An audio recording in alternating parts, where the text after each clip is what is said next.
عليهم أشهد أن لا إله إلا الله وحده لا شريك له وأشهد أن محمدا عبده ورسوله لا نبي بعده sallallahu alaihi wasallam wa ala alihi wa ashabihi wa man tabi'ahu bi ihsan ila yaumiddin. Wa qala ta'ala fi kitabil karim a'udzu billahi samil alim minasyaitonir rajim.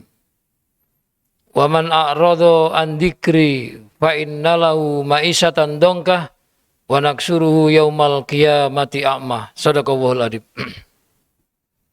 Ibu-ibu, bapak, serta saudara-saudara sekalian, jamaah sholat isya dan sholat tarawih yang dimuliakan oleh Allah yang berbahagia. Patut kiranya untuk mengawali kajian kita pada malam hari ini, marilah kita senantiasa terus tanpa pernah berhenti untuk selalu meningkatkan kualitas rasa syukur kita kehadirat Allah Subhanahu wa Ta'ala. Yang mana pada malam hari ini dengan kasih sayang Allah, dengan rahmat Allah, Allah masih tetap berkenan memberikan kekuatan pada kita, memberikan nikmat kepada kita. Nikmat kesehatan, nikmat iman, nikmat Islam, dan nikmat ukhuwah Islamiyah.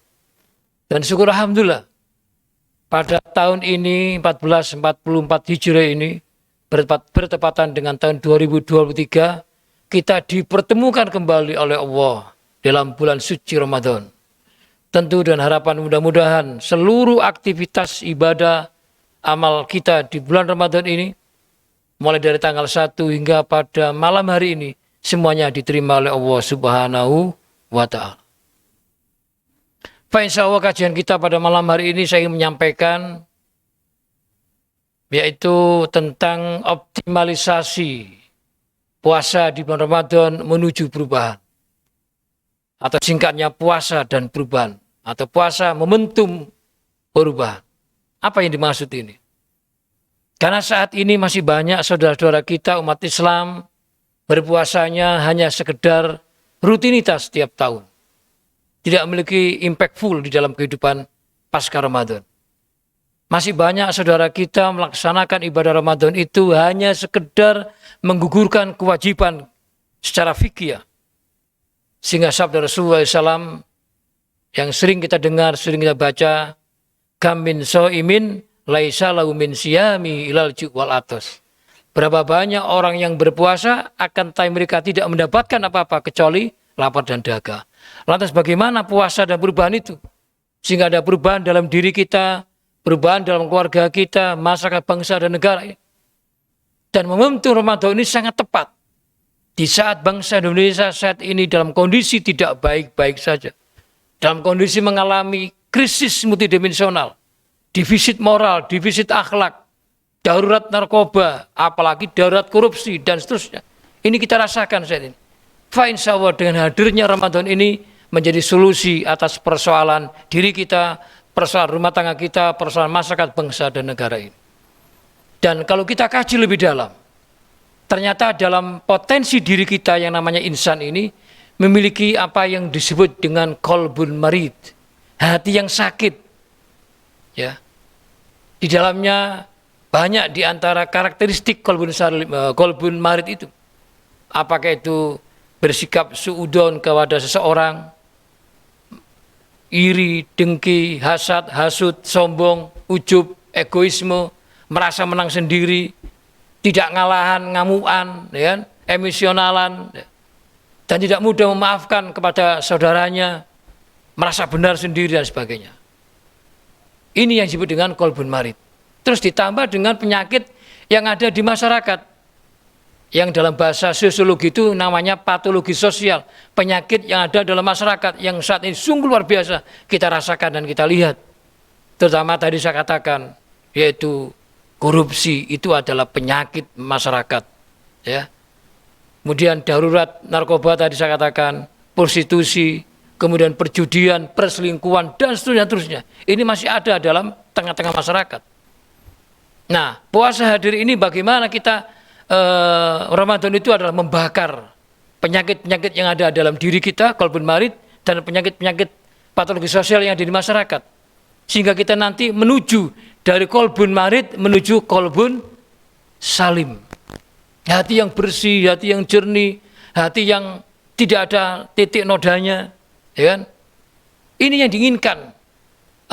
Dan yang luar biasa adalah Ramadan ini adalah skenario Allah, syariat Allah, produk Allah tiap tahun sekali.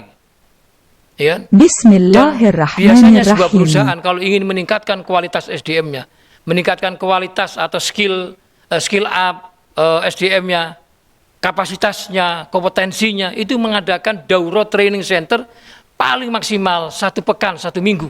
Dan ini tidak tanggung-tanggung. Produk Allah yang namanya puasa Ramadan ini tiap tahun itu selama 1 bulan penuh.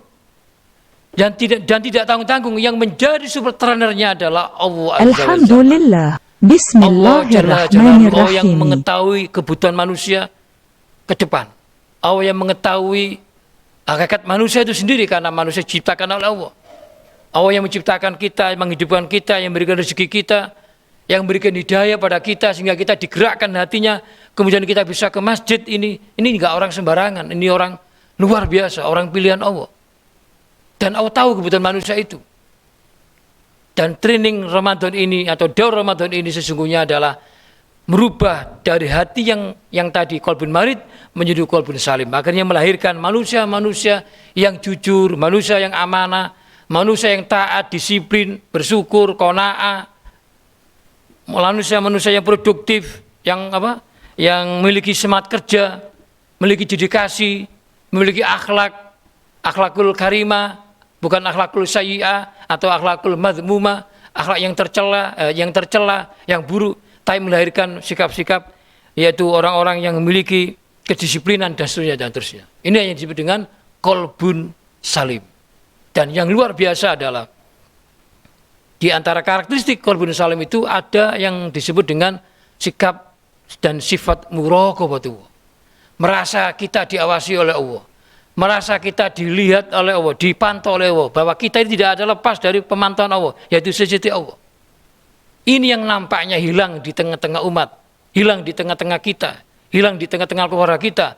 Dan yang sangat berbahaya adalah ketika sikap muraqabatullah, merasa diawasi oleh itu, hilang dalam jiwa seorang pemimpin.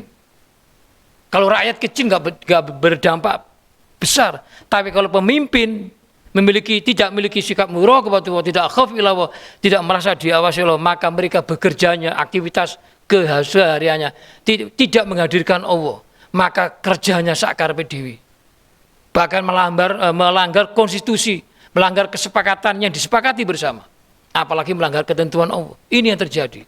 Artinya hancurnya sebuah qarya, sebuah desa, sebuah umat, bahkan sebuah negara, bahkan bangsa, bahkan dunia, itu karena tidak adanya amanah kepimpinan.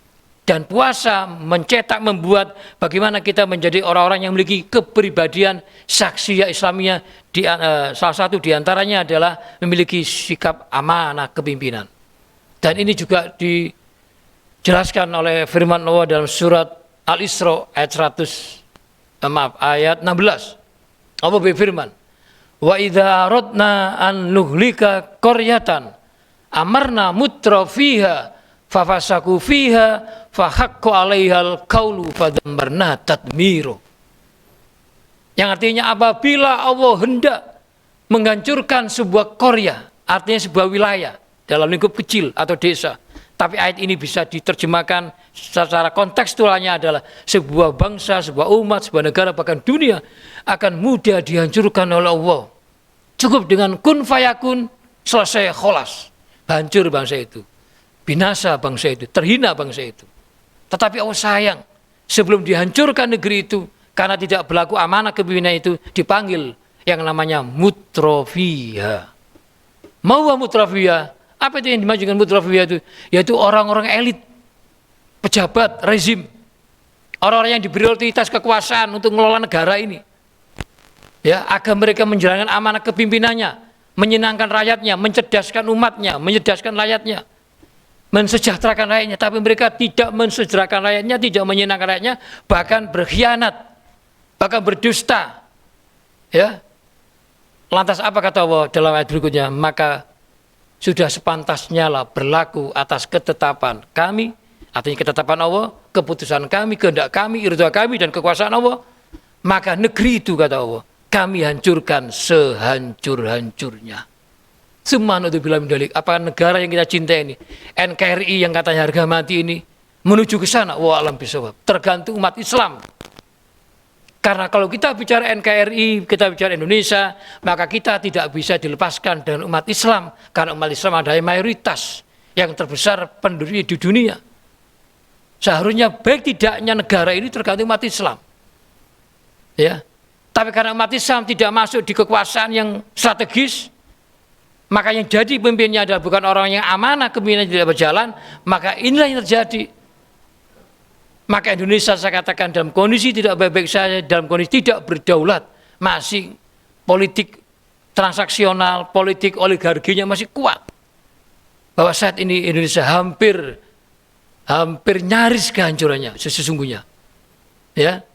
Mudah-mudahan dengan Ramadan ini melahirkan pemimpin-pemimpin yang berintegritas, bukan pemimpin yang isi tas.